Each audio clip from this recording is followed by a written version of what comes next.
Hey, what's going on, everybody? Welcome to the Corcoran Entertainment Show. I'm your host, Franky Corcoran. Back to our regular Tuesday ritual. We're back to it. Um, Before I start, I want to just give a little shout out to everybody who checked out our very special exclusive episode that came out last Thursday with Christian Potenza, of course, Chris McLean from Total Drama, and Jude Lazowski from 16. Very exclusive interview, and I was so honored that I got to have a chat with him. Basically, having a chat with one of my childhood idols. I looked up to that man so much. Not the character. The character was a bit of a lunatic. I still say the greatest animated villain of all time. But yeah, it was just a tremendous honor to have gotten to interview him, and just very appreciative of all the nice comments we got, and also the people in support of Christian. It's been a crazy couple years for him, especially not just with the pandemic and some personal losses in his life, but then of course these allegations was just more stress and more things to go through, and just super glad he's doing great. And also, guys, be sure to check out on our YouTube channel the Freedom Forgers segment. We recorded it. It was going to be part of the episode. It went on a bit longer, so we just thought we might as well just put it in as its own separate segment because the episode was getting too long as it is. It would have been like 5 hours. It would have been 3 parts I would have had to put it into.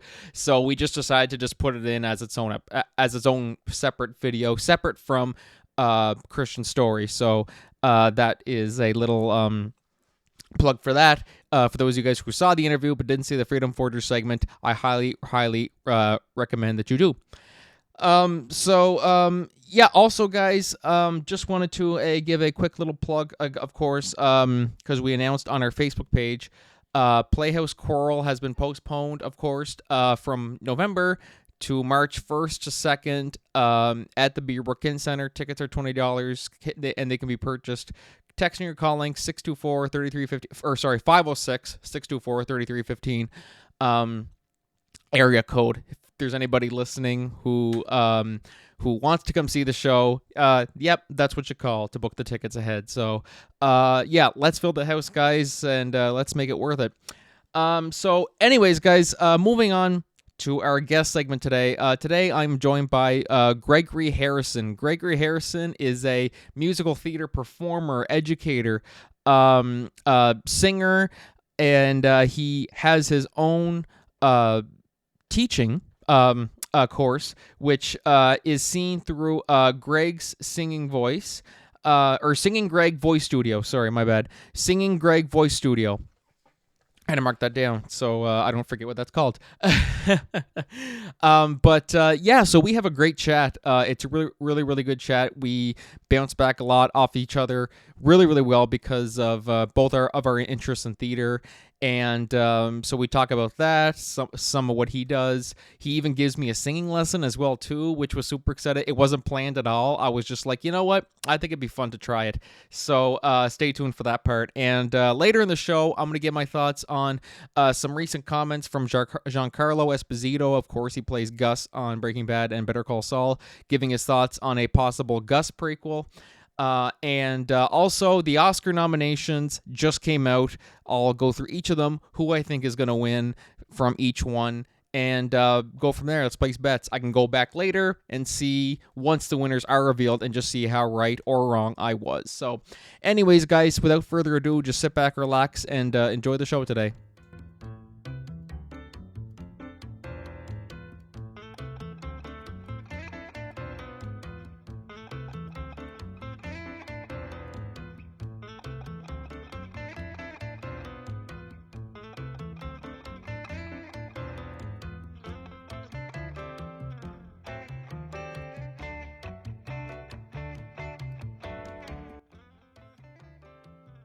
Well, hello, everybody. Welcome back to the Corcoran Entertainment Show. I'm your host, Franky Corcoran, and today I am joined by Gregory Harrison, who is a musical theater professor, director, educator from Utah.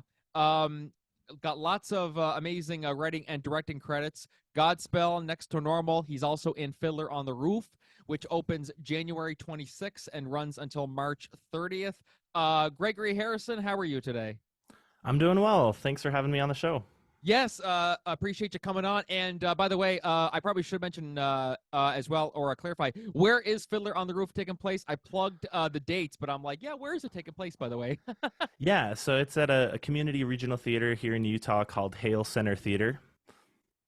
Okay, awesome. So if anybody's in the area around that time, definitely be sure to check out Fiddler on the Roof. How have the rehearsals been? Because we were actually supposed to record a couple days ago, but you've been pretty swamped with the rehearsals, so we switched her to today. So how have things been? It's been busy, I take it, eh? Yeah, so we've had about 2 months of rehearsal in a warehouse space to kind of get the lines learned, get the songs choreographed, and putting it all together. And we just moved into the theater space. We'll have another 2 weeks of tech. So, yeah, some long Saturdays and some long nights, just getting a lot of the automation built in. The stage is probably one of the most complicated and intricate in the country, if not the world. So we have just a lot of set pieces flying in. It's theater in the round, which is a unique space that most people may not have the opportunity to see, but to take a masterpiece like Fiddler on the Roof and not so much change it or reinterpret it, but to make it fresh, but also honor its tradition, for lack of for lack of a better word. I mean the classic opening number, unforgettable. Yes, So no. Oh my God, you can't forget that. so it's been cool to kind of explore like the culture of the Jewish people and stay true to that, while also just kind of taking a fresh take at the work and making it fit the people we have in the cast, making it fit the space we're performing in, and giving folks a night out that includes storytelling, spectacle, and reminding people what's important in life. Family, and sometimes that supersedes our cultural traditions, and sometimes we can find better things romantically or otherwise. Do you prefer the remote or do you prefer the in-person one? Some people kind of like one or the other because there's always the remote. Yeah, don't gotta prep too much. I mean, obviously prep the lesson, but I mean like it's fair. It's more laid back, whereas opposed to the in-person stuff. I'd imagine you probably like the in-person more. Do you? Yeah, it's a different teaching style, and I think the biggest difference is the technology of it all and the sound recording. So to play piano into a remote call, you can't play the piano and have a student sing at the same time as easily. So oftentimes I'll have students use a karaoke track to sing along with on their end, and then a lot of our work is kind of call and response, where I will play something on the piano and they'll sing it back to me, which I would say is more difficult, and it kind of challenges a different skill set, at least on an ear training level. People are forced to they're exposed to sing the right pitches without support. In person, they can sing with the piano, and that's probably better for beginners. But once singers have a hang of things, doing a remote lesson is perfectly feasible. And I would say maybe it's a steeper learning curve, but it kind of just exercises different muscles, and I shift the lesson to accommodate that in both Oh, settings. awesome, awesome. I was always kind of curious, like when it came to singing and stuff like that, because I thought for years I'm like it'd be fun to try singing, but for me, it was always like uh, le- um, having not sang in ever, I've never sang. Although I said I would like to try and improve my skills, but I was always like, oh my God, I mean, like, am I like fairly far gone? Like my singing is not at all, you know what I mean? And so I know that there's some people who say, oh, some people just aren't singers, but then there's some people say, who people who just don't have it in them. But where do you stand on that with regards to people who say like no, like just basically I can't sing? Like how do you sort of get them out of that comfort zone? I'd say a lot of people come to me and they ask permission to sing. And they say, hey, can I sing? Should I sing? And a lot of people are scared that they're tone deaf. but in all reality, less than 4% of the population are medically tone deaf. I think, I mean, in the talent versus practice debate or work ethic slash effort, anyone can sing, but few actually do. I mean, maybe we all could go to culinary school and become Gordon Ramsay. I mean, I guess I'm going to like a Ratatouille reference. You know, everyone can cook, right? But not everyone does. And I think the biggest thing is that people realize it takes a lot of work, and a lot of people excuse that as, oh, Taylor Swift is born with it. Okay? And I think we have such a we have su- such high values placed on these talent TV shows where the 7-year-old who can sing this beautiful opera aria is praised. Not that that kid isn't doing something amazing, but it's either a rare case or just kind of an exaggerated case. You know, the sob stories on American Idol or America's Got Talent, I mean, I think supersede the talent, and there are plenty of more talented musicians with, I guess, less less of an emotional draw. And I guess the packaging is, I think, disproportionate sometimes. That maybe a singer had a lucky break and have more connections, and have a really good sound producer that may and that artist may be exposed in a live performance setting, which maybe a lot of listeners have noticed, whether it's on Saturday Night Live or at a concert. They're like, wait, why don't they sound like they do on the recording? But with our modern technology and the perfectionist nature of the recording setting is that you have to capture it and fine tune it and tweak it so much. Billie Eilish had an interview with Dave Letterman, and he was asking about what it takes to like record a single, and she was going through the process of like, yeah, me and my brother will record the same song 60 times, and we'll take the best versions of words or phrases or sentences and blend a few of them together. So it's this absolute perfect combination of the highlights or the best takes she had on a given song, and it's impossible for a human to kind of recreate that perfection.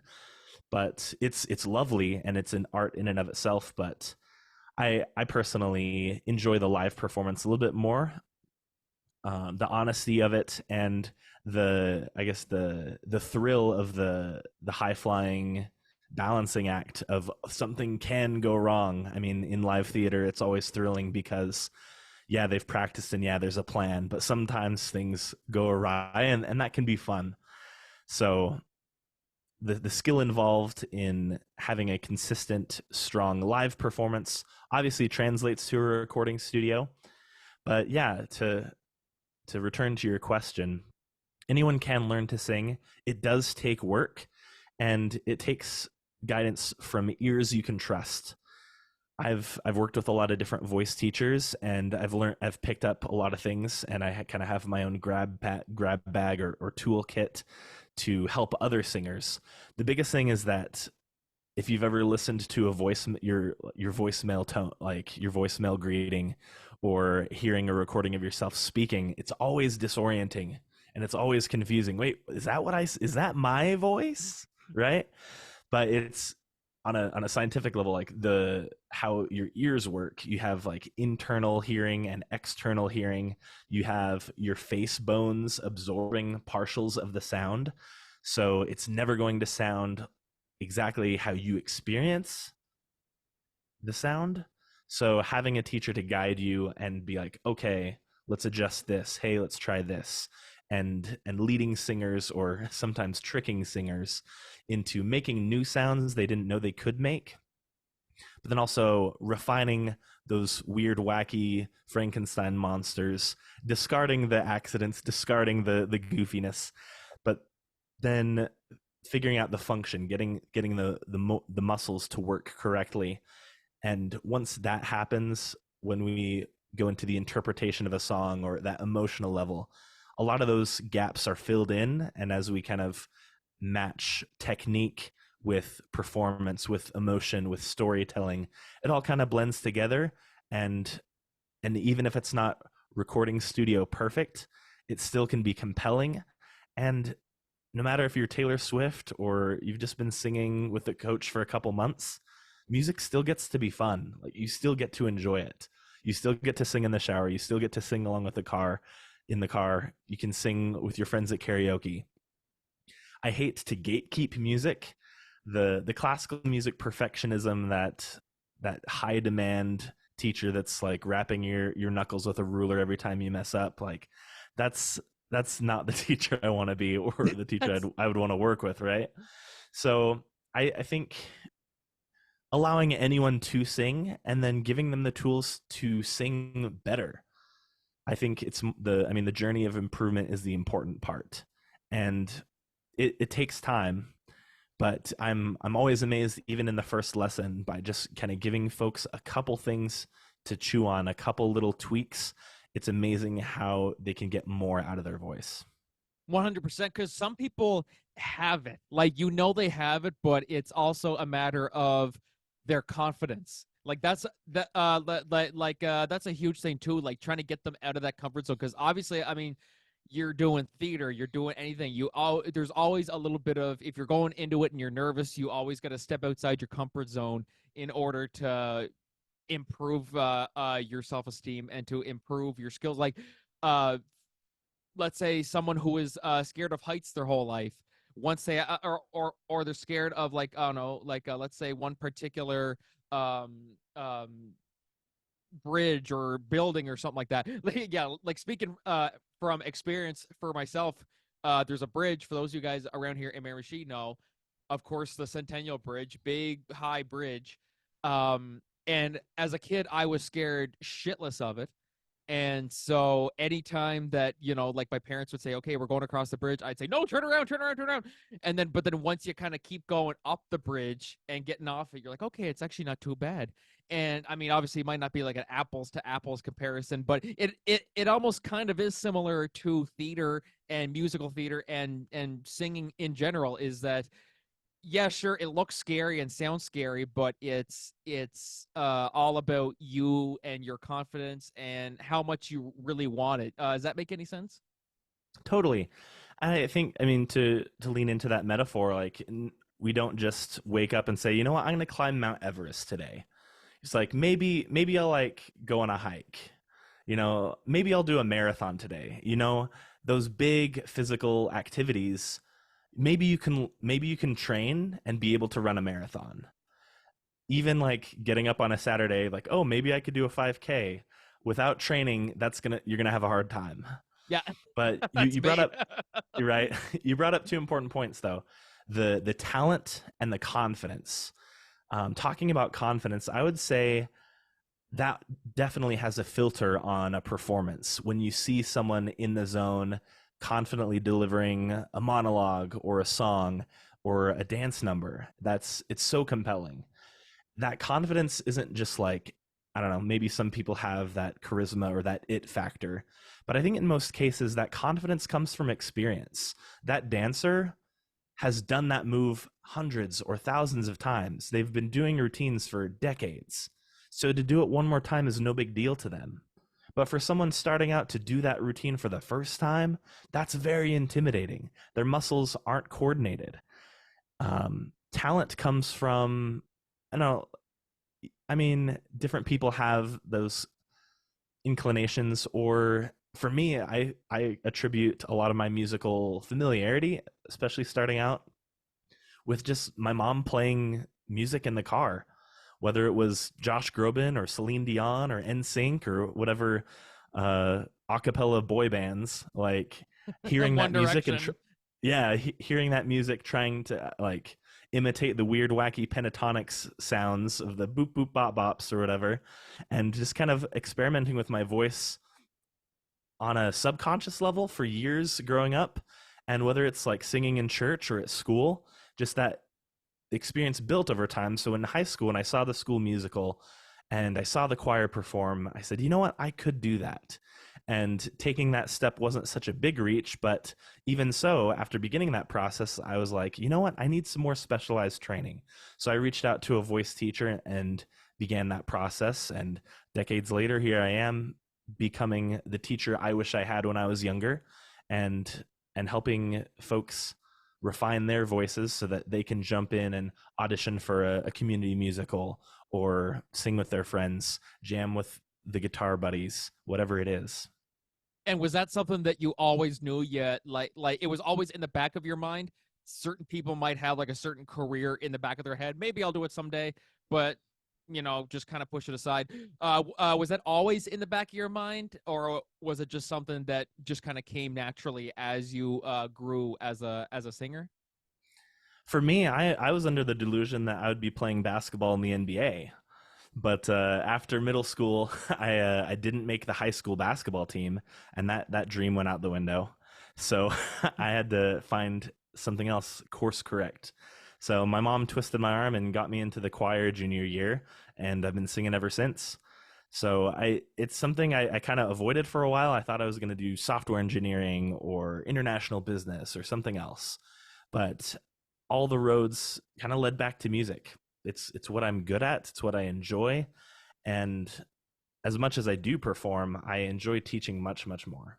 Oh, awesome. And one thing back, you're talking about obviously thought you'd be in the NBA, and how back then it always seemed like uh, you wanted to do a career that not necessarily would make you happy, but it'd be like this is just something that either everybody expects, or this is something that's going to make me look good in the eyes of people. Like, oh my God, he's a big famous NBA player, or like someone going off to say that they want to study carpentry. It's like, well, no, and they might not be a plumber or a carpenter. They might be more of like a doctor. You know what I mean? But it's like, people, I like the look of being a doctor. You know what I mean? And kind of the same deal when it comes to that stuff as well. I mean, just do what makes you happy. You know what I mean? Like you found your niche, you found what made you happy, and you went for it. And it's been how many years now since you've been doing it? Yeah, so I've been teaching since 2014, so it's coming up on a decade now. And I mean, like I said, I've been singing my whole life here and there. My parents say I would jump up on the coffee table and sing "Take Me Out to the Ball Game" to whatever family relatives would listen. And yeah, I remember. I think I was about 8 years old when I did my first play. It was Babes in Toyland. I was a stuffed bear and a little Jack Corner. So I had this like pie tin with like a cloth pie sewn into it with a hole in the middle. And then they had me put purple Play-Doh on my thumb, and I would just like run around and just like dip my thumb into the pie and pull it out and just dance around, wrestle backstage in the with the animals. We've had our zoo fights and got in trouble with the costume ladies because we were getting our makeup all over the costumes, and we were by roughhousing backstage, but we were kids and we are just having a fun time. But yeah, that's kind of my first exposure to theater, and it's interesting looking back, being like, hey, I'm doing the same things. I'm in productions and doing the connecting with that art form. And you found your niche, man. That's awesome, and stuck with it. When it comes to theater and musical theater, I mean, like obviously they're still the same. Like it's still theater, but I mean, of course, musical singing and dancing and all stuff with that, as opposed to just straight regular, like straight plays and dialogue driven shows and stuff like that. How do you compare both of the experiences? I've never acted in a musical before. I've directed a musical before, but not the singing. I directed. I had a friend of mine, Annika Fournier. Shout out to you, Annika. She was our musical director, and then also Elizabeth Walker was ours as well too. We had yeah. I'm just shouting out everybody in the cast as we do it. And then I just directed the dialogue. How do you compare the experience of either acting or working behind the scenes on a musical theater project as opposed to just like a regular straight theatrical production? I would say I would say memorizing a song is generally easier, to me at least, than memorizing lines. I'm always impressed with these theater actors who just memorize monologues and Shakespeare and all these shows. And I think breaking it down, particularly in musical theater, there's a phrase we always say that you talk for as long as you can until the emotion escalates enough that it's time to sing. And then you sing until the emotion escalates so much that you have to dance. So that's a fun demonstration of that storytelling in more of a spectacular visual way. But I have mad respect for the theater actors who capture the moments and capture that storytelling without drawing attention to themselves.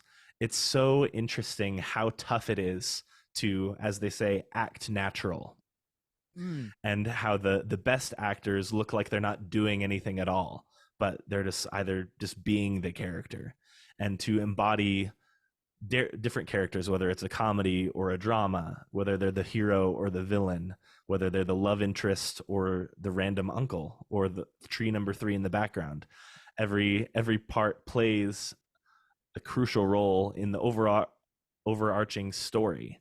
So as I mean, theater or musical theater, it's all the business of storytelling.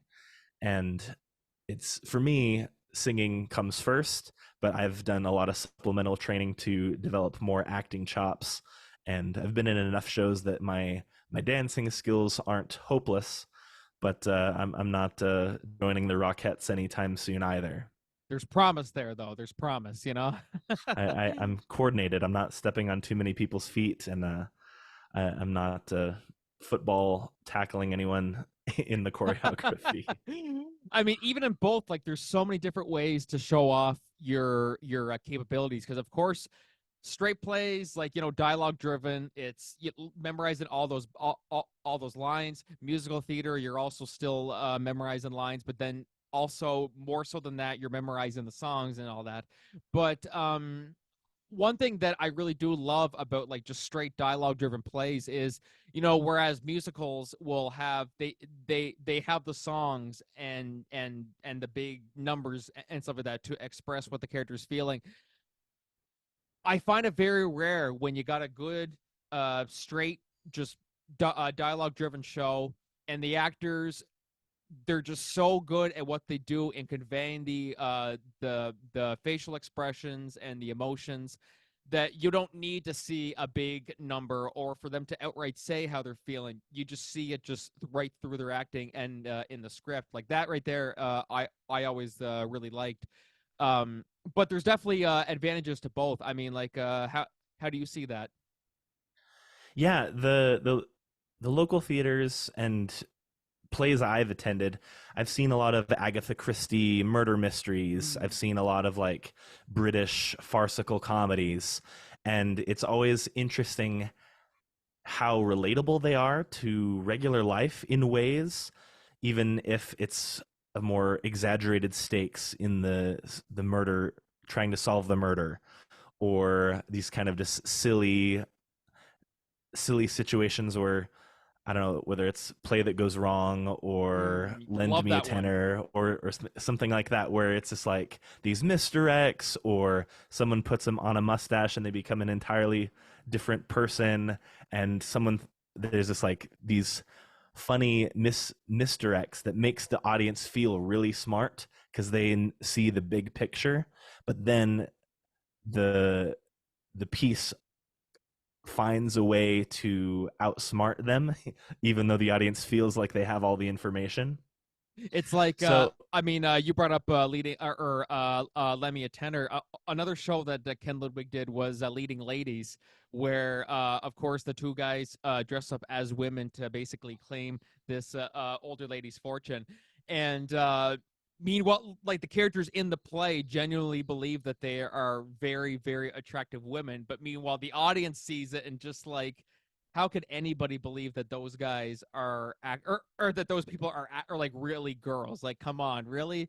And that's the kind of similar to what you were saying there, where like the audience knows, but then it's also funny, like all the different misdirects and stuff like that, and then one of them gets a note that's apparently from one of the girls, and then they start one of the guys tries to get with one of the ladies, and just those big farces, they're always just so much fun, especially when the audience is in on what's actually happening, but the characters aren't. it's so interesting how that device has been in the performing arts for centuries, whether it's a Mozart opera or a Shakespeare or going back to Greek theater. All these traditions just have, whether it's a costume or a mustache, like I said, or something that changes the appearance enough in the play that it changes their character and their relationships. While, like you said, we as observers know what's going on. But I always, yeah, like I said, it's so interesting that we can still be tricked even though we have so much information, but and also just like enjoy the ride, whether it's like, oh, this person has a twin brother, they have all these accents. And like, oh, is it twins, is it triplets, oh no, there's like more, like whatever it is, it's always fun to go into a show not knowing anything and being surprised and being able to like buy in, suspend disbelief, and say, "Oh, where are they going with this?" And as performers, we get to be those kind of cruise directors or tour guides to kind of take people on these journeys, escape the world for a while, but also remember what it is to be human, connect with these emotions and figure out, okay, what do we do with this? Okay, life isn't so bad. Okay, what's actually important? Okay, I love my family. Okay, and make those connections. No, absolutely. Or I mean, certainly not relatable to the extent where in some of the farces all these big misunderstandings and and stuff like that, but at its core there's always some sort of message in there, which is always great. Some farces are just laugh out loud comedy. There's not really much of a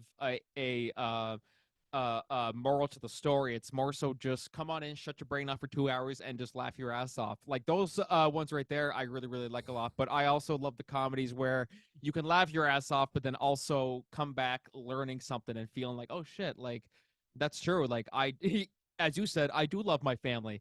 You know, as much as we can, bitch, complain, and moan about all the stuff that goes on in our lives that just irritate us. At the end of the day, it's like, like I'd rather have them in my life than not have them at all. So it kind of gets you feeling all these different weird feelings. Do you have any particular play either that you've done or that you've seen? We talked about some of them.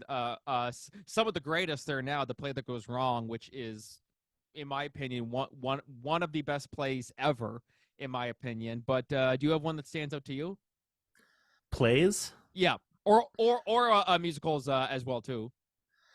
As far as, I mean, I always have a recency bias of like what show I was in most recently kind of takes my attention. Last year, I did a production of Titanic the musical, which is Oh, a Maury Yeston. It's less. I mean, less. It's not performed as often. It requires a big cast. We had about 70 people in two casts, so I think it was like 35 people per oh cast, my God. which is quite the production. We had a giant stage with steel girders that rose and fell out from the pit in our center stage. Incredible. And before that, I did Sweeney Todd, which we just had one of those like lightning, capturing lightning in a bottle casts that's just like talent from Sweeney all the way down to the ensemble, where we have like choir teachers and voice teachers in the ensemble and then just perfectly cast character roles all throughout, and just being part of those big, like a big ensemble and like a smaller ensemble with that Sondheim music, those were two really special performances for me. Oh, absolutely. Sondheim, like one of the greatest, of course. He passed away, unfortunately, a few years ago as well. God rest his soul. Yeah, such a masterpiece. It's been fun to kind of hear Josh Groban in the revival on Broadway. I think he just ended his tenure there. I think Aaron Tveit and I think Sutton Foster or someone else is stepping in for Mrs. Lovett and Sweeney there. As for plays, I'm always surprised. I Like I said, a few of the Agatha Christie ones have been fun. Arsenic and Old Lace is fun. Classic, yeah.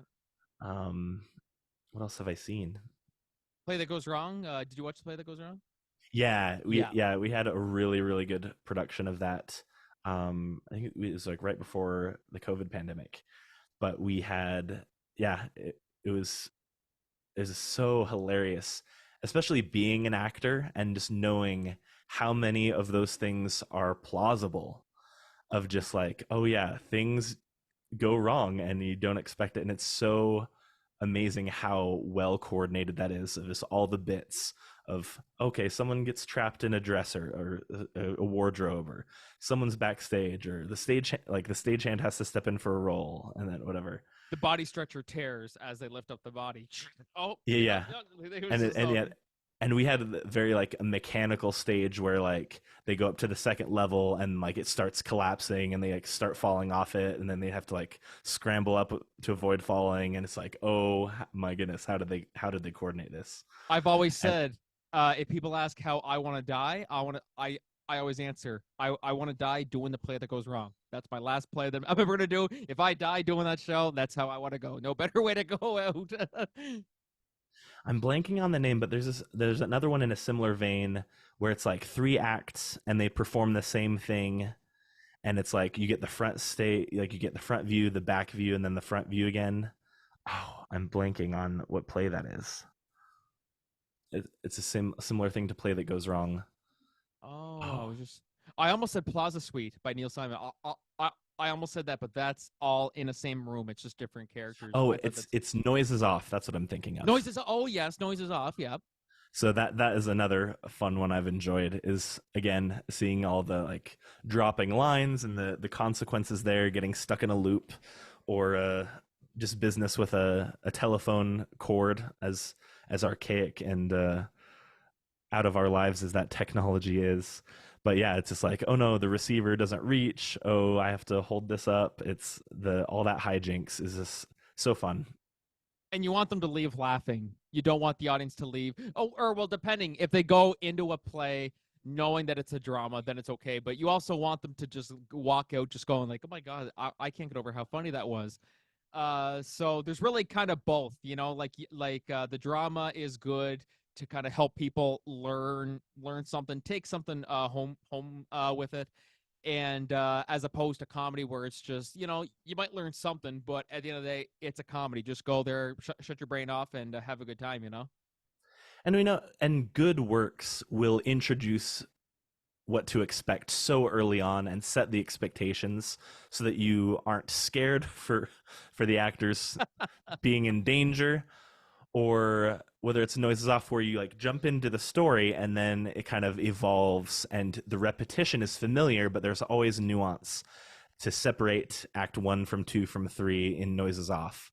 So it's we put so much effort in as performers and production staffs and stage crew to keep actors safe, and especially when we're working with moving stages or big set pieces, that we're keeping safety as a priority for the actors' sake, but also for the audience being worried, oh no, they're going to fall in that pit, like, oh no, they're going to get crushed by that big thing.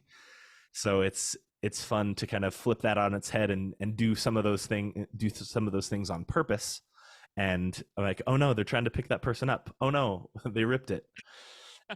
Like particularly play that goes wrong, it even from the intro, whether it's like someone walking down the aisle looking for a dog, or the stage crew trying to align a painting that never aligns, or fix a mantelpiece that never sets, this wood that keeps falling onto the stage. And it's like, all right, okay, this is going to be weird, okay, this is going to be funny, and then it just escalates and keeps going and keeps going, and you're just like, oh no, what are they going to do next? Oh no, he's drinking lighter fluid, like all these like crazy things.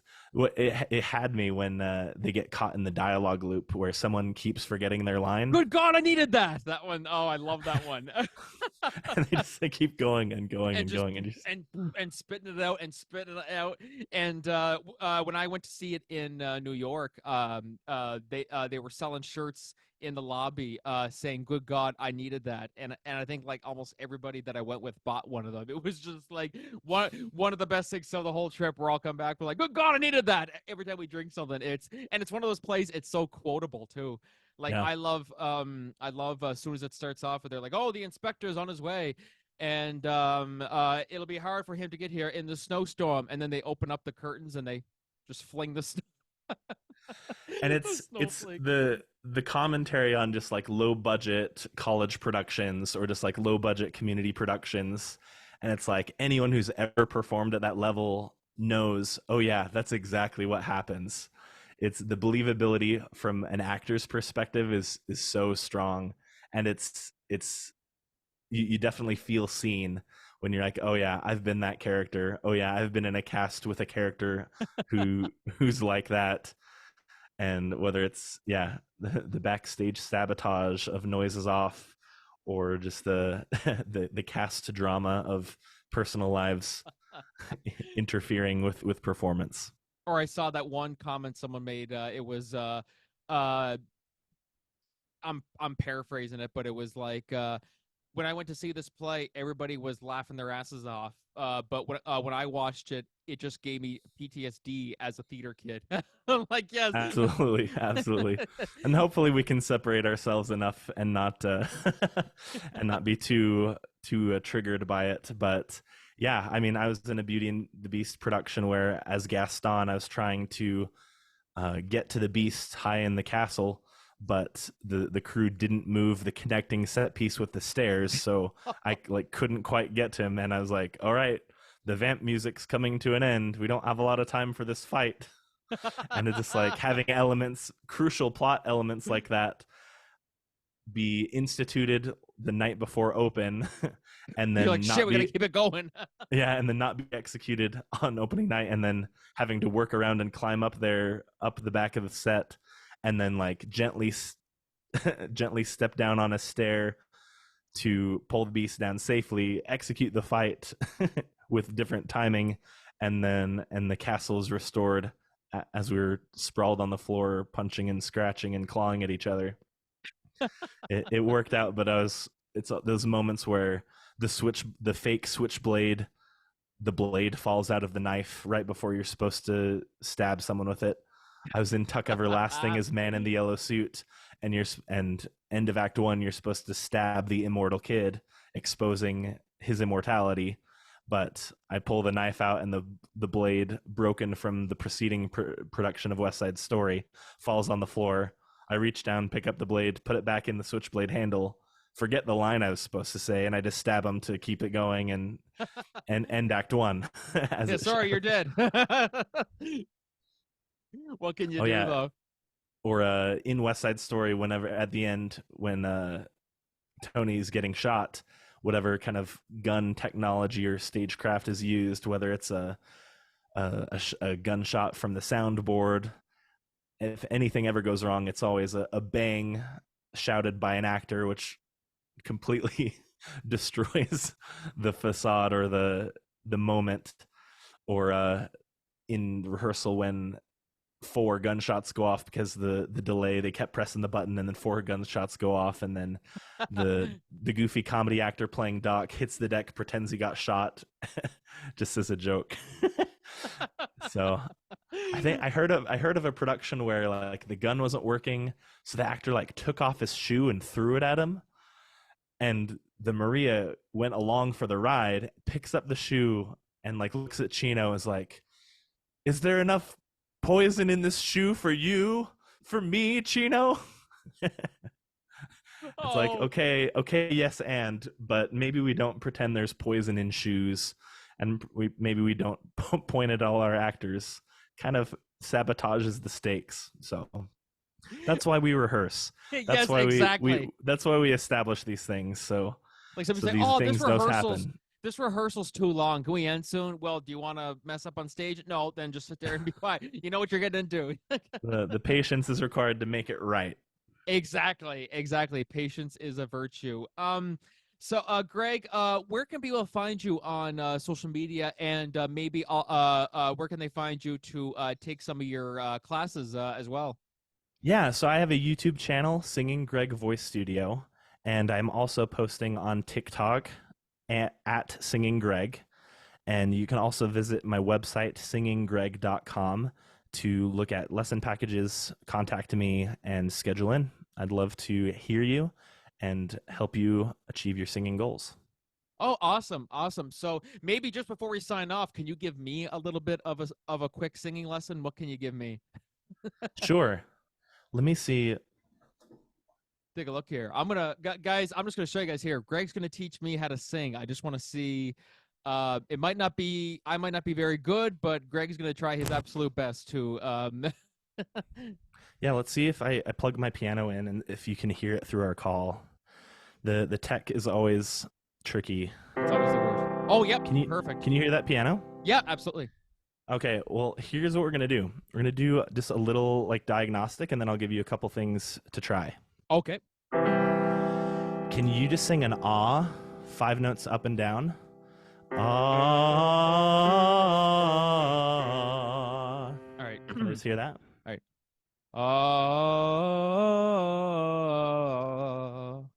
Cool.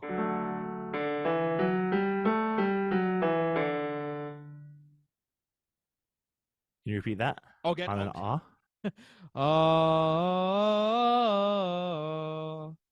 Cool. Let's try it on numbers. Can you say 1, 2, 3, 4, 5? Okay. 1, 2, 3, 4, 5. Yeah, that number line helps kind of find that where those pitches belong. Yeah, that's better because it's like you know. Yeah, that coordination and monitoring that air, so regulating that speed. So yeah, can we go 1, 2, 3, 4, 5, 4, 3, 2, 1? Okay. 1, 2, 3, 4, 5, 4, 3, 2, 1. 1, 2, 3, 4, 5, 4, 3, 2, 1. 1, 2, 3, 4, 5, 4, 3, 2, 1. There it is. Go here. This is your 1. Can you count up? 1. Yeah, Oh, same so thing. whole thing? Yeah, Okay. same thing. 1, 2, 3, 4, 5. 1, 2, 3, 4, 5, 4, 3, 2, 1. Yeah, counting backwards seems to be tricky for everyone. We don't I get play to it, hide I'm and like, seek what anymore. did I just say? 5, 3, 4, what? Yeah. Like 1, 2, 3, 4, 5, 8, 2, 5. Yeah. What? 8? That's all I Yeah. get there. Cool. Let's try. So I would say that like developing a relationship to pitch would be something helpful. And I like to use the number system with students to kind of give them another representation. In order to sing something, you have to kind of imagine the pitch in your head. And most people don't have perfect pitch. We're not all Charlie Puth. We can't just, oh yeah, that's a C sharp. Oh yeah, I see you again. yeah, my door hinge is a B. Like, who knows that? So to kind of have some structure and relating pitches to each other will make songs and melodies easier to attain. Okay. Let's try one more thing. We're gonna do I call this a squeaky M. Squeaky M. So this kind of attacks breathiness and helps us get more bang for our buck from our voice. So can you just say mm-mm? Mm-mm. Yeah, just kind of like a toddler being belligerent, right? Yeah, and kind of having like a dopey throat, kind of like a Rocky Balboa. You say ma ma ma ma ma ma ma ma. So keeping the throat the same in that dopey coordination, and then putting that squeaky M to it. So like mm-mm. Mm-mm. Mm-mm. Yeah. So we're gonna take that same like 1 through 5 pattern.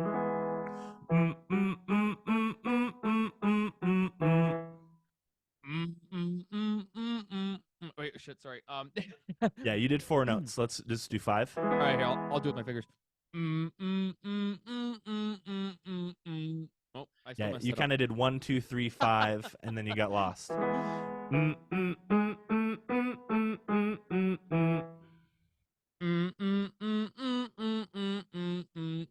I still Cool. missing that? You're skipping 4. It's weird. The 1, 2, 3 with 1 works so well for me. Yeah. So let's change it. Let's do 1, 2, 3.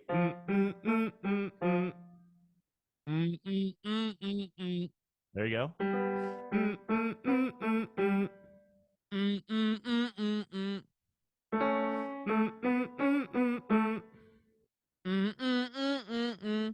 There you go. So now that kind of that the muscles are firing and that is functioning well, you're getting a lot of sound for your air. Let's My lips open are it up. vibrating. Yeah. So you're feeling how much vibration can happen, and we want to recreate that vibration on an open-mouthed vowel. So let's do that same thing. Ah ah ah ah ah ah ah ah.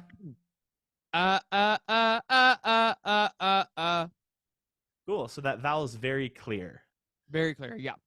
Yeah, so as we're singing, we want a clear vowel, and that's where the power comes from. Ah! That's Ah! yeah. So that kind of like wailing, sighing, yawning combo is what ends up being singing. So just demonstrating it here in a couple minutes is just that progression of okay, identifying pitch, working on pitch. If we had a full hour lesson, I'd spend more time on that. But just kind of showing the demonstration of progressing exercises and how they build on one another. We're just kind of establishing layers and adding on to them, getting the muscles to function on an automatic level so that we can use our brain to think about other things. Our brains only can really focus on one or maybe two things at a time. The trouble with singing is that it's like spinning 15 or 20 plates. There's a lot of different things to focus on. It can be frustrating to be like, oh yeah, I dropped the 17th and the second plate. This fundamental I learned at the very beginning of my training. I thought I knew how to do it, but because there's so many distractions, because you're adding new things, it's easy to kind of forget the fundamentals. So I often compare learning singing to solving a Rubik's Cube. It's like, all right, I got the blue side solved. The blue side is ready. Okay, let's work on that second layer. We have to solve the second layer without interfering with the first layer. Okay, we got 2 layers solved. Okay, the bottom layer, that's the hardest. We have to move these pieces around without shifting around anything we've already solved. And we have to kind of adapt the algorithms and the patterns of piece movement and turn it just so that it all comes together. So It's a it's a lot to it. process. It's like Yeah. diffuse this bomb, press the red wire, and then pull the blue wire, and then like it's like, oh my god. Yeah, and that it's so interesting how intuitive it is on the level that we speak our entire lives. So oftentimes I'm asking students to kind of hijack that ability. We all know how to yell at our siblings. If we repurpose that energy for singing a big powerful moment, a lot of people you'd be surprised how similar that is. Yes, absolutely. Energy Work it wise, into a right? song. Fighting with your siblings is a great song to do. Right? Yeah, put that on the radio. So yeah, so does that kind of give you a taste of Yes, what a singing absolutely. lesson's like? I mean, Absolutely. I you had haven't a taken whole singing lessons since I think like grade 5, to be honest with you. right, yeah, and like you took 2 minutes and just trying to figure out to how to do the exercise is kind of like your first step. But once you get familiar with the exercises, that repetition reinforces those good habits, and then we kind of progress them to more difficult exercises. And just like working out, you add weight on the bar each time as you get stronger. The complexity of the pitch patterns are similar to songs in their structure, using major chords, which are the foundation of most music, and then being able to identify a melody. So, in addition to those kind of sing along with the piano warm ups, I use sitereadingfactory.com as kind of a computer generated melody in order to help singers learn to read sheet music so that if they're at an audition and they're handed an unfamiliar piece of music, they can look at it and have an idea of how it goes. And then once they hear it being played, they're able to sing it more accurately in less time, which in an audition situation, in crunch time, when you don't have a lot of notice to prepare, they're like, oh yeah, I like you, but I want to see you as this other character. You didn't prepare that character song. You don't want to be like, oh, I can't, sorry. You want to put your best foot forward with that. And I've had a lot of situations where like, hey, we're doing the solo. Who wants to try it? I'm like, I've never heard it, but I'll try it. And I've had success in going for it because I know the language of music. I know what to expect. And on a first try, I can sing a song maybe 80-90% accurately. And then it's more of a demonstration of my abilities. And then we can refine it to the performance ready product. So yeah, that's kind of the structure. I usually do half of the time in a lesson on these fundamentals, on this vocal technique exercises, and then the other half we spend having fun, kind of implementing the technique into the song, not forgetting those principles, but focusing on the storytelling and the emotion and deciding, okay, how loud do we want to sing this section? How fast do we want to sing this section? How do we want to bend the vowel to make it easier to sing? How do we lean into this emotional element? How do we what word emphasis are we going to use to enhance that story? And putting all those spinning plate Rubik's Cube layers together, we end up having a performance ready song, and students leave going out to do auditions, performing in choirs, singing solos, getting leads in high school musicals, and just singing for fun with their friends. Wow. That's awesome, man. That's awesome. I had a great time doing that. Like my mouth was like vibrating like during that. And you're learning so much too. Like, wow, that's awesome, man. Thank you so much for that. I really, really appreciate it. Yeah, on vibrating air for singing, that's one of the things I like most about singing, is that you're literally vibrating air inside your body and then blasting it out, bouncing it off the walls of a room into the ears of an audience. There's power That's and a good way to put it, control actually. in that. I like that. Right? And that's the thrill. It's just like letting it out and like channeling that inner angst and inner emotion into a productive sound that's aesthetically pleasing to the ear. And it's a wonderful thing. Wow, my singing actually sounded somewhat tolerable this time compared to normal, which is not tolerable at all. But we're in a step in the right direction, man. I really Right. appreciate it. So, Greg, thank you so much for coming on today, and thank you for the lesson. Definitely, how about this? We'll stay in touch, and we will do the podcast again, and we will do another lesson. How about that? Hey, sounds good to me. Sounds good. Perfect. I will be in touch, man. Thank you so much for coming on. Thank you. All right, so guys, we are going to take a short break. We will be right back, but until then, this is Franky and Gregory. Is it Greg or Gregory? Which do you prefer? Yeah, Singing Greg. Singing Greg. Awesome. This is Franky and Singing Greg signing off. Thanks, man. Appreciate it.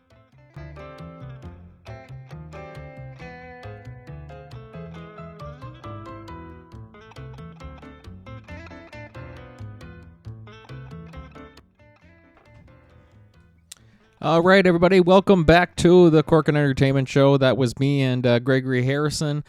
Be sure to check out Singing Greg Voice Studio. And definitely be sure to take some lessons. That was fun to take that lesson, actually. As I said off the top at the intro, that wasn't really planned. It was just as we kept talking, I'm like, I think that'd be fun to try see what I can do. Now, whether you guys thought it was good or not, that's up for debate. But it's let's just say I'm not singing any opera songs or anything anytime soon. Anyways, thank you, Gregory, for coming on. I really appreciate it. So yeah, guys. So moving on, I wanted to give my thoughts on this. So, everybody knows Breaking Bad, Better Call Saul. Those are my two favorite shows ever made. I even did a topic back in the fall where I was trying to decide what's better, Breaking Bad or Better Call Saul. At first, I was going for Better Call Saul, especially after Better Call Saul ended. I said Better Call Saul is better now than Breaking Bad. But then the more I thought about it, and as I was doing that list, I was like, no, I think Breaking Bad's still going to stay number one. Although the fact that at one point I had Better Call Saul up high, that says something. It really, really does. But I just read this. So basically, Vince Gilligan, who of course, the creator of Breaking Bad, co-creator of Better Call Saul, and he also wrote and directed El Camino, the Breaking Bad movie. He has said that's it. He's not doing anything else with the Breaking Bad universe after Better Call Saul. He said it's done. That's it. There's no more. But there is now a interview with Giancarlo Esposito, who of course plays Gus Fring in Breaking Bad and Better Call Saul, where he says he thinks there should be another one following Gus. This is from IGN.com. Breaking Bad star Giancarlo Esposito thinks there should be a Gustavo Fring spinoff. Breaking Bad and Better Call Saul star Giancarlo Esposito has said there should be a spinoff starring his infamous Gustavo Fring character. Speaking to Variety, Esposito made it clear he'd be up for reprising the role again if creator Vince Gilligan wanted to make another series, and said he has extensive ideas for a prequel focusing on focusing on Fring's rise through the Chilean underworld. Should there be another spinoff? I think eventually there should be, and there might be, Esposito said. I have a lot of premises I like to push. I was talking to creator Vince Gilligan right now. If I was talking, my God, I'm all jambled today. I'm sorry. If I was talking to creator Vince Gilligan right now, I would tell him the rise of Gus Wait a few years, he's doing another show, and then come back to me because The Rise of Gus is interesting to find out what are the pieces that made up Gustavo Fring and where did he come from in terms of his relationship to the hierarchy in Chile would be very interesting, and to see his family background. Breaking Bad ran from 2008 to 2013, while spin-off prequel Better Call Saul ran from 2015 to 2022. Esposito starred in both as Fring, the cool-headed, evil genius behind a colossal drug empire. So yeah, that's that article there. So, I always thought, well, because I remember, before Better Call Saul came out and Giancarlo Esposito was being interviewed for other projects saying, would you do Better Call Saul? He said, definitely, if they wanted me. And, he said, he said, now, you guys can look this up. If you type in The Rise of Gus on YouTube, you might find some sort of interview. I remember it was from before Better Call Saul came out. He had said that there were two ideas for a spin-off series instead. There was either Better Call Saul or The Rise of Gus, which is what Giancarlo Esposito was talking about here. So do I think they would make a Rise of Gus spin-off? I don't know. Here's what I'll say. Do I think that they'll do a Rise of Gus spinoff where Giancarlo Esposito is back playing Gus? No, I really, really doubt that. The only way I could see him being involved if he's like a narrator, like narrating a story, which I don't know if that really fits Vince Gilligan's type. I don't think he's really done much narration stuff throughout Breaking Bad and Better Call Saul. Not to my knowledge. I've seen them both many times. But yeah, there's no way. Because here's the thing, Better Call Saul, which is, set 6 years before Breaking Bad, like Mike, Gus, Hector, they clearly look much, much older than they did in Breaking Bad. It's so if you do a Gus prequel that's set like years before Better Call Saul, how are you going to make it so that it just looks like he's like 20 again? It's just... To me, I think it's too far gone for it, really. Would I want to see it? Absolutely, I'd want to see it. I no question, on the condition that the same writing team is involved. If Vince Gilligan is involved with it, then absolutely I would want to see it. If Vince Gilligan and Peter Gould and them aren't involved in it, and they're like, we're going to do a Rise of Gus, but we're going to wipe the slate clean, we're going to have a new set of writers, team of writers, then I'd be like, no, just... you're better off not doing it at all. There'd be no sense. Because they really created... they know the characters so well, and they're so talented at what they do, you can't. You really, really can't. Now, if they were involved, if they were to make it work, I would love to see The Rise of Gus, but I don't think you would have... You could cast Giancarlo Esposito. You would have to cast someone else to play, almost like a Young Sheldon thing where it's a different actor playing Sheldon, but you have Jim Parsons narrating kind of thing. You could maybe do something like that. I don't know if it would fit. I mean, if Vince Gilligan is involved, he could do anything. But would I like to see a Rise of Gus? Absolutely, I'd love to see the Rise of Gus if Vince Gilligan is involved. And do I think Giancarlo Esposito would return for it? Not if they're gonna have him actually be the main, play the main star, of course, Gus, and they just make it look like he's 20. It's not gonna look great, because I mean, as amazing as Better Call Saul is, you could tell, Mike looks so much more older than he did in Breaking Bad, and that in Better Call Saul is supposed to be 6 years earlier, and he looks, so it's like he just got younger as the seasons went on. So doing it now, I've even seen people talking about, they should do a Mike prequel too about him in Philadelphia. I'm like, then you'd have to recast him. There's no way you can have Jonathan Banks do that. If you're doing a younger Mike, you want Jonathan Banks to play him? You just can't, you know what I mean? And that's not a knock against the actors. Of course they're capable, but just, it would it would be so immersion breaking, in my opinion. It would be so immersion breaking because they'd be so, the age, it just wouldn't work. So I love to see the Rise of Gus, as long as Vince Gilligan is involved. like Vince Gilligan, Peter Gould, as long as that team is involved, Thomas Schnauz and all them, then absolutely I'm on board. But if they wipe the slate clean, if they say, hey, we're to get Ian Goldberg and Andrew Chambliss, of course, Fear the Walking Dead, if they got them, I'd be like, nope, just cancel it right now. Like, I wouldn't even, I'd watch it, of course, out of pure curiosity, but it would not be good at all. But anyways, definitely, guys, be sure to let me know your thoughts on that. Do you think there should be a Rise of Gus prequel? Do you think that ship has sailed, or do you think, no, there's still lots of story to tell? I'm definitely curious to see where you all stand on that, so definitely be sure to hop on social media and let me know your thoughts. All right, now it is time. This feels like almost like one of those sports podcasts where placing bets on who's going to win. I'm going to do that now with the Oscars, because the Oscar nominations just came out today. It didn't come out today. It came out not long ago, on January 23rd. So, and of course, last week we had our big thing, so we never had a chance to go through them. But anyways, we're doing them today. So the 96th Academy Awards, March 10th. So around that week of that, whatever Tuesday that falls on, I will do a follow-up where I talk about what I guessed correctly, because I went through each of them and I decided, okay, I'm just gonna take a shot. Now, to be fair, a lot of these I've seen, a lot of them I haven't. So really, with a lot of them, it's just guessing, really. So to be fair, I don't know if everybody here has seen every single movie on this list, and that's why before I was kind of very hesitant, because I don't want people to say, oh, you have no right to vote what's going to win because you didn't see all these movies. Yes, well, I didn't see all these movies.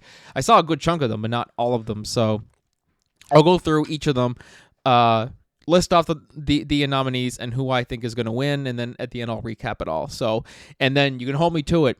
I'm even keeping my notes here for Oscar night, and then I can go up and count and see how many I won. So I think this is nice. I should have done this for the Emmys. I really should have. But anyways, this might be a new thing that I can start to do. So anyways, all right. So I'm just gonna go right from the top. This is on the Wikipedia article.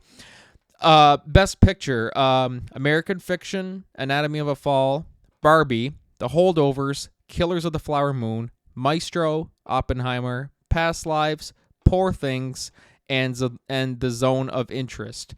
I'm going to say Oppenheimer. Oppenheimer for me, I think.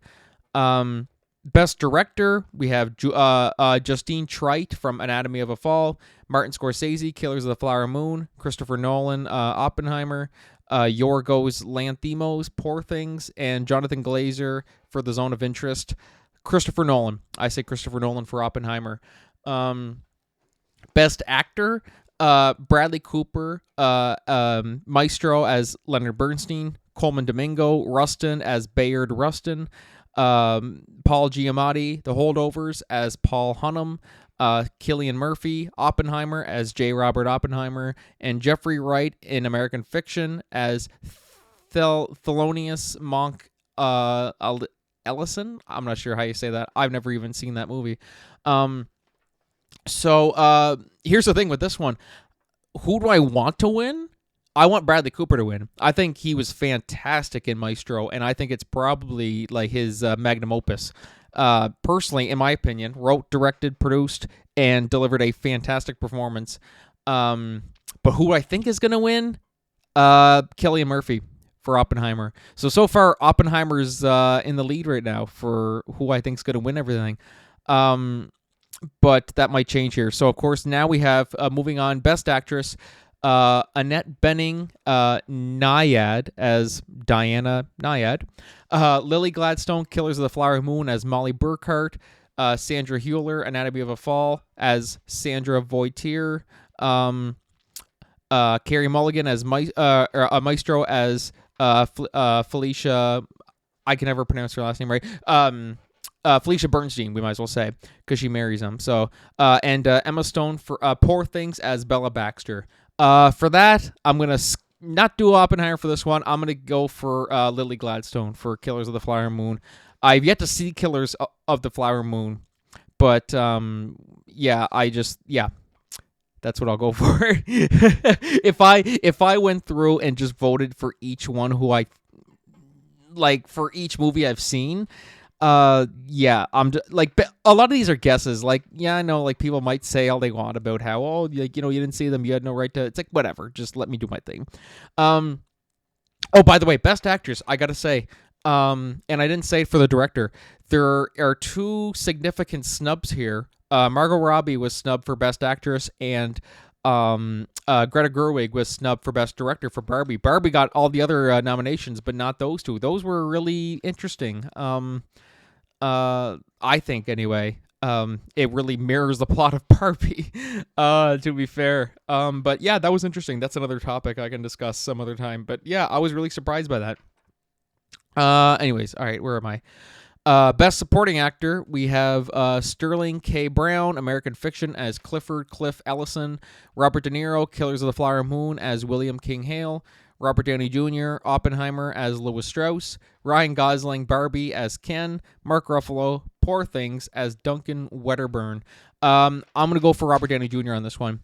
He, not just who I want to win, but I think he deserves to win, and I think he will win because, I mean, he already won the Golden Globe. Not that that's a lock that he's going to win, but I just think, yeah, I think it's going to go to Downey. So best supporting actress, Emily Blunt, Oppenheimer, as Kitty Oppenheimer. Danielle Brooks, The Color Purple, as Sophia. America Ferrara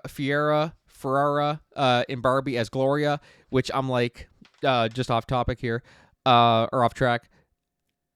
Nominate her, but not Margot Robbie. Anyway, that's just weird in my opinion.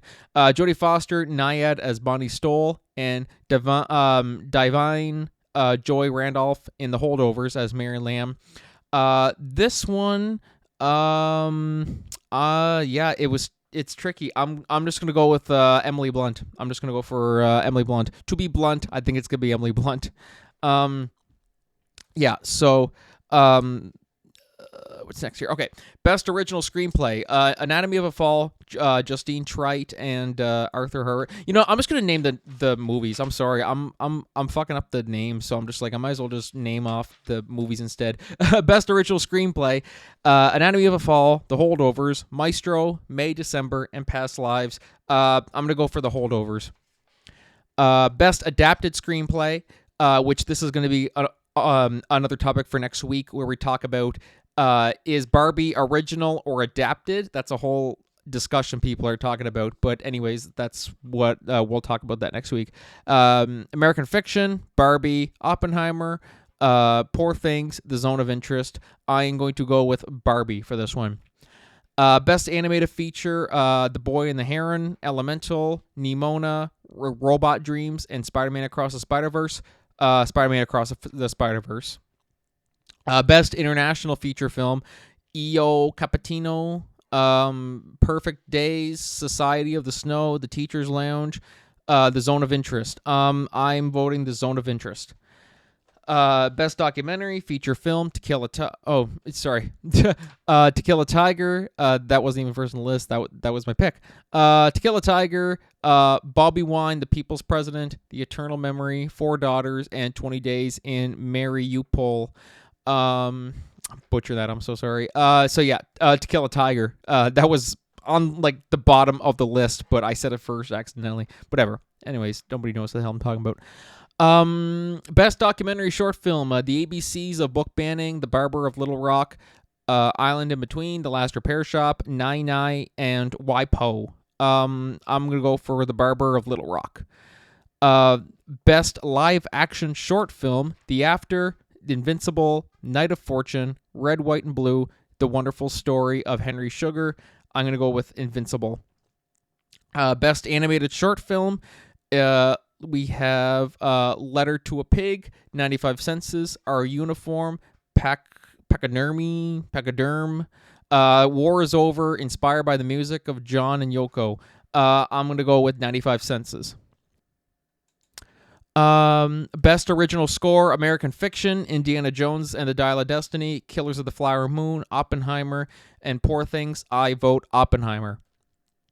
Best original song: The Fire Inside, from Flamin' Hot, I'm Just Ken from Barbie, It Never Went Away from American Symphony, Whatsy, A Song for My People from Killers of the Flower Moon, What Was I Made For, Barbie, I vote I'm Just Ken from Barbie.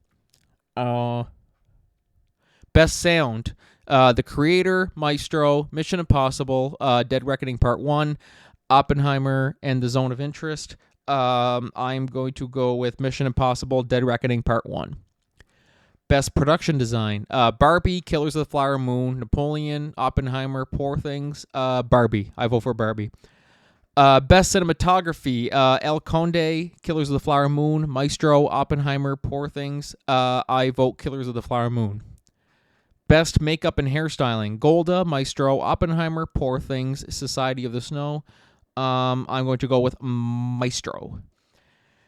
Best costume design, we have Barbie, Killers of the Flower Moon, Napoleon, Oppenheimer, Poor Things. I vote Napoleon. Best film editing, Anatomy of a Fall, The Holdovers, Killers of the Flower Moon, Oppenheimer, Poor Things, Oppenheimer. I vote Oppenheimer. And last but not least, best visual effects, The Creator, Godzilla -1, Guardians of the Galaxy Volume 3, Mission Impossible Dead Reckoning Part 1, Napoleon. I'm going to vote The Creator. So yeah, just to recap, Best Picture I think is going to Oppenheimer. Best Director, Christopher Nolan. Best Actor, Cillian Murphy. Best Actress, Lily Gladstone. Best Supporting Actor, Robert Downey Jr. Best Supporting Actress, Emily Blunt. Best Adapted Screenplay, Barbie. Best Original Screenplay, The Holdovers. Best Animated Feature, Spider-Man Across the Spider-Verse. Best International Feature Film, The Zone of Interest. Best Documentary Feature Film, To Kill a Tiger. Best Documentary Short Film, The Barber of Little Rock. Best Live Action Short Film, Invincible. Best Animated Short Film, 95 Senses. Best Original Score, Oppenheimer. Best Original Song, I'm Just Ken. Best Sound, Mission Impossible Dead Reckoning Part 1. Best Production Design, Barbie. Best Cinematography, Killers of the Flower Moon. Best Makeup and Hairstyling, Maestro. Best Costume Design, Napoleon. Best Film Editing, Oppenheimer. And Best Visual Effects, The Creator. Those are my votes for the Academy Awards, the 96th Academy Awards. So we'll find out on March 10th whether I was right or not. In the episode that week, I will gloat if I was right, and I will be sad if I'm wrong. Anyway, we'll see. I think this will be fun to do, actually. I'm going to hold on to this, make sure I don't use it as a scrap piece of paper and chug it later. But anyway, I had this podcast here. I can just go back on if I lose this paper. So anyways, guys, that's who I think is going to win the Oscars. You guys definitely be sure to let me know your thoughts. And with that out of the way, we will call it there for the show today. I want to thank my guest, Gregory Harrison, for coming on. Be sure to check out Singing Greg Voice Studio to keep up to date with all of his singing courses and stuff. And be sure to take some of his lessons, too. I think it'd be a lot of fun. You can do what I did today. Let me know your thoughts on Giancarlo Esposito and his Gus, the Rise of Gus spinoff, ? And who you think is going to win the Oscars, who should win the Oscars, all that good stuff. Thank you guys so much for listening to the show today, and we'll talk to you guys next week. Until then, this is Franky signing off. Have a good week, you guys, and I'll see you next week.